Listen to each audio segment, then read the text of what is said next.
So, alam na natin kung ano yung lumabas sa bowel movement na yon.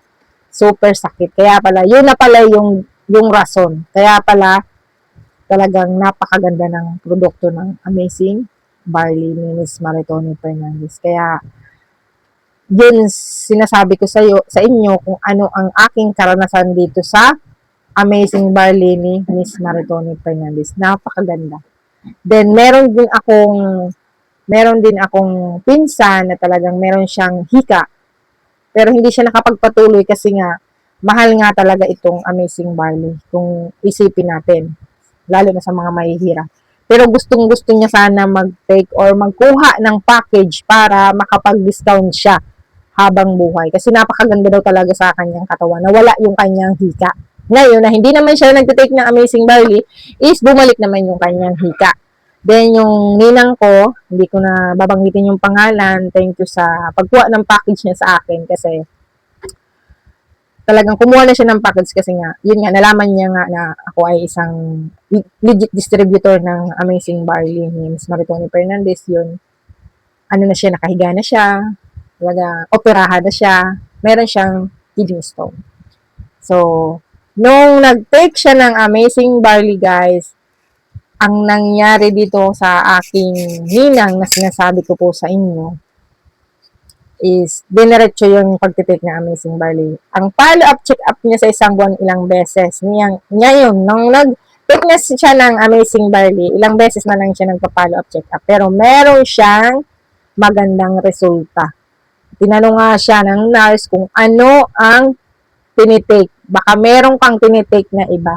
Kasi bigla lang na sabi na, hindi ka na operahan. So, sinabi niya itong Amazing Barley. Naniwala naman yung nurse kasi alam daw niya yung Amazing Barley, napakaganda talaga sa katawan. So, ayan, tuloy-tuloy pa rin gumagamit. Din yung aking kapatid, nagkameron ng, kaya siguro yun din ang rason, dahilan para mapunta sa akin yung Amazing Barley. Kasi para din makatulong. Kasi yung kapatid ko po, nalaman niya, meron siyang tuberculosis. Alam natin yun, guys, na sakit na yun.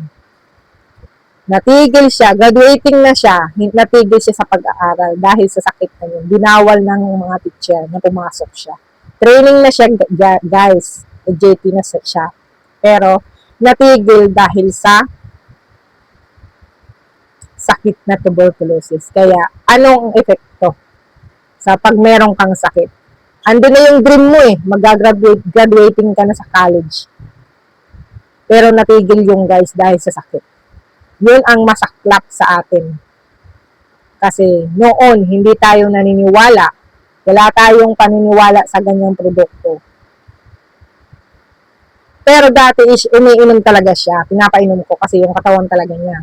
Ngayon, tumigil siya kasi nga wala nga pera na pang sustain ng barley.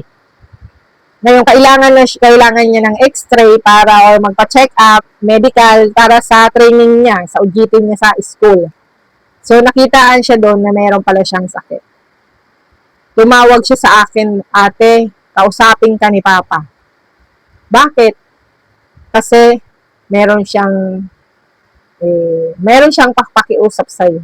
Ako guys, sabi ko, inisip ko nung pera, wala akong pera. So, anong gagawin ko? Wala akong pera. Sabi ko sa kapatid ko, bakit anong check up mo? Kasi nag-chat na siya sa group chat namin na kailangan ng check up. So, yun, nag-check up na pala siya. Pero, ang nasa isip ko noon, pera. Kasi, siyempre, kailangan. So, saan naman ako kukuha ng pera? Wala naman akong trabaho. Ito guys, sinasabi ko sa inyo kasi karanasan about dito sa Amazing Barley. Relate siya guys, hindi siya kung ano-ano dyan na kukwento ko sa inyo yung buhay ko. Hindi ito maalaala mo kaya. Kung hindi, sinishare ko po yung kwento ko dahil dito sa Amazing Barley. So, inisip ko parati pera. Basta may tumawag sa akin, family ko. Inisip ko pera kasi mahirap lang kami.